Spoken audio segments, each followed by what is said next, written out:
Hey everyone, Drew Stevens here, senior producer on Sea of Thieves.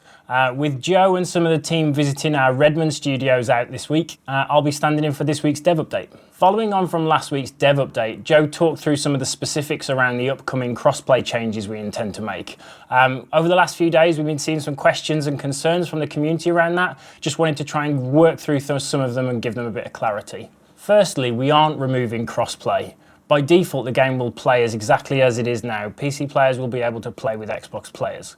What we're doing is we're providing an option for console players to be able to opt out of the crossplay experience. We do expect to see most players still playing in a crossplay environment, whether that's through preference or whether that's because they play with friends that are also across multiple platforms.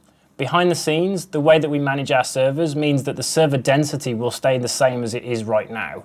We only spin up new servers when we need to, and we actively try and migrate crews from low density servers onto high density servers. So it's irrelevant of what the actual population size is. We try and keep our server density as healthy as we can. So to reiterate, we are confident that this is the right next step for Sea of Thieves, both for the game and for you as players. However, we are seeing your feedback, we are hearing you, and we'll share more plans around this very soon. So on to this week's update.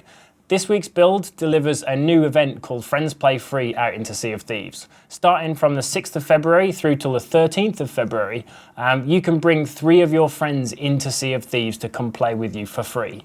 This is a great time to bring your friends into Sea of Thieves, so head over to our website at seaofthieves.com to get access to your 3 free friends codes. Along with Friends Play Free, we're also delivering a Mercenary Voyage in this update. We saw how popular Gilded Voyages were over the festive period, and we've worked on a range of unique voyages for players to go play. Duke has the Mercenary Voyage for sale right now, the Mercenary Voyage of the Rum Runner, giving players a taste of all 3 companies in a single voyage. This is a great voyage to introduce new pirates into the world of Sea of Thieves, as a taster of all of those 3 different companies.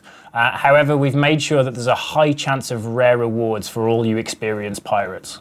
Unlike Gilded Voyages, this Mercenary Voyage is repeatable. So head back to Duke, and for a small amount of doubloons you can repurchase and you can repeat these voyages to your heart's content. On completing the Mercenary Voyage of the Rum Runner, you'll have access to some new mercenary ship cosmetics. There's a mercenary sail, a mercenary hull, and the mercenary flag. Now these are time limited, however they'll run past the 13th of February, so we'll make sure we give you plenty of warning before they're due to be removed. And next up, I wanted to talk a little bit about some quality of life changes coming up specifically for streamers. We've added the ability for you to hide the nameplates of players that you encounter out in the world as a way to reduce the impact of stream sniping. Alongside this, we've also added the ability to toggle your HUD off and on through a keybind. These are just 2 small quality of life improvements that we've been working on for our streamers. And next up, some combat balancing changes. Joe talked a little bit about this in last week's dev update video, but I wanted to kind of dig into some of the specifics. The premise here is to make sure that each individual weapon has a role in combat in Sea of Thieves, and each weapon is viable for a player's choice in their armory. In order to reduce the impact of double gunning, we've added an animation delay when switching from weapon to weapon to try and reduce that impact of being shot in close succession. Alongside the animation changes, we've also reduced the hip fire accuracy and slightly reduced the damage on the Eye of Reach to bring that weapon back in line. Also, we've increased bullet speed for the blunderbuss and the Eye of Reach, while also removing the damage drop-off when firing guns over a distance. Ultimately, those changes are trying to improve the ship-to-ship encounters using the Eye of Reach when you're at that mid-range distance. Looking at how our weapons can fit into more defined roles, we also removed knockback from the pistol and from the Eye of Reach weapons.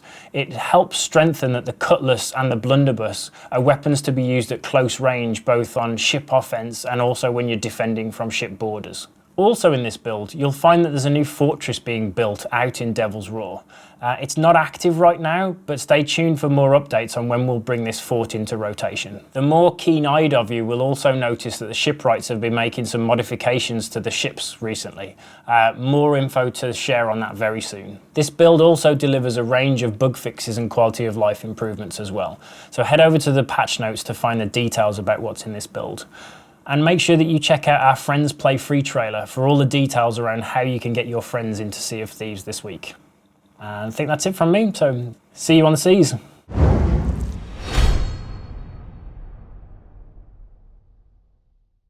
Well, I certainly enjoyed that. If you enjoyed it, make sure that you like and subscribe and hit that ship's bell for more notifications. Joe will be back from Redmond next week, so hopefully as long as he doesn't get snowed in, we'll see.